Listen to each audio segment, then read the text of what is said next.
मध्य प्रदेश में ऑक्सीजन की कमी से मौत का तांडव। शहडोल में मेडिकल कॉलेज में ऑक्सीजन की कमी ने ली 12 मरीजों की जान। राज्य सरकार बोली ऑक्सीजन की कमी से नहीं, गंभीर बीमारी की वजह से गई जान। कोरोना संकट के बीच देश में ऑक्सीजन की कमी बन रही है जानलेवा। यूपी, एमपी, महाराष्ट्र समेत कई राज्यों में ऑक्सीजन की किल्लत। मरीजों को नहीं मिल रही ऑक्सीजन।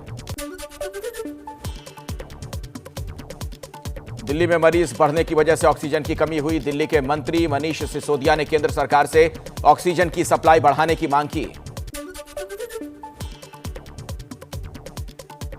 दिल्ली में उठी लॉकडाउन लगाने की मांग। कारोबारियों के संगठन ने 15 दिन तो गंगाराम हॉस्पिटल के चेयरमैन ने 7 से 10 दिन के लॉकडाउन की मांग की।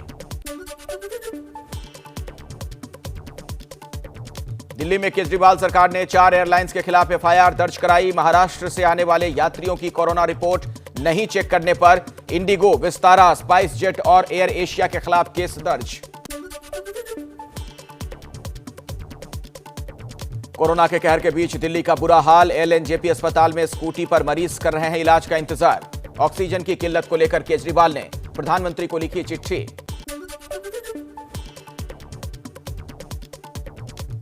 दिल्ली कोरोना ऐप पर बेड की गलत जानकारी देने पर दिल्ली सरकार की बड़ी कार्रवाई। 2 बड़े अस्पतालों के खिलाफ केजरीवाल सरकार ने एफआईआर दर्ज करवाई।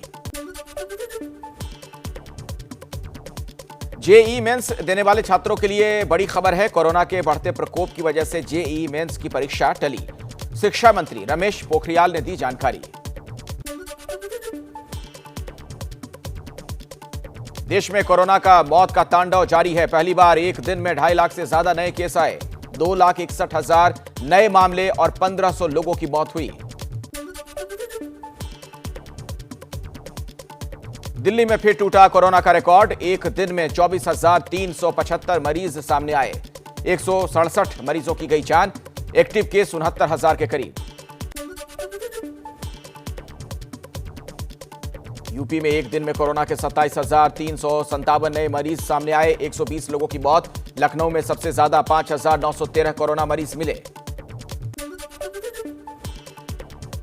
हरिद्वार कुंभ में कोरोना का बड़ा कहर। कुंभ में शामिल 175 और साधु कोरोना पॉजिटिव।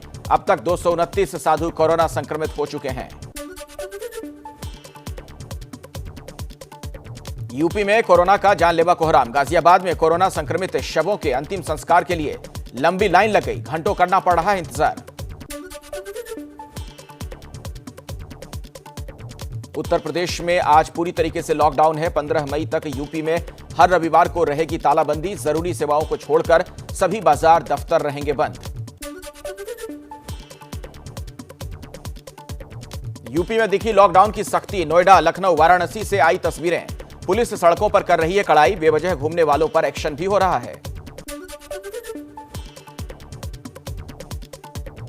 यूपी में कोरोना के हाहाकार के बावजूद नहीं मुरादाबाद की सब्जी मंडी लगी भीड़। मुरादाबाद में कल करीब 600 केस आए। महाराष्ट्र के नागपुर में कोरोना से बुरा हाल। कोरोना टेस्टिंग लैब में लोगों की लंबी लाइन लगी। भीड़ लगने से संक्रमण का खतरा। कोरोना से बिगड़ते हालात को देखते हुए उत्तराखंड में भी बोर्ड की परीक्षाएं टली। उत्तराखंड में 10वीं की परीक्षाएं रद्द की गईं।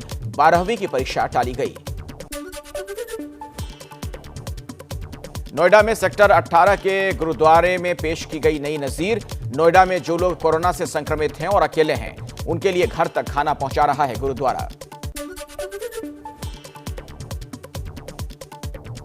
कोरोना को लेकर शिवसेना का केंद्र सरकार पर वार। सामना में लिखा, कोरोना की दूसरी लहर के लिए चुनाव आयोग और केंद्र सरकार ही जिम्मेदार। बीजेपी बोली, केंद्र पर हमला कर अपनी असफलता छुपा रही है उद्धव सरकार। उत्तराखंड में बढ़ते कोरोना के खतरे के बीच देहरादून नगर निगम ने लगाया कर्फ्यू। देहरादून में बाजारें बंद। सड़कों पर भीड़ कम दिखी। कोरोना संकट को देखते हुए राहुल गांधी की अच्छी पहल। राहुल ने बंगाल चुनाव में अपनी सभी रैलियां रद्द की। केंद्र सरकार का कोरोना के इलाज में कारगर रेमडेसिविर को लेकर सबसे बड़ा फैसला। इंजेक्शन की कीमतों में 70% तक की कटौती की। एमपी में रेमडेसिविर दवा की कालाबाजारी का खेल जारी है। भोपाल में पुलिस ने 4 लोगों को इंजेक्शन के साथ गिरफ्तार किया।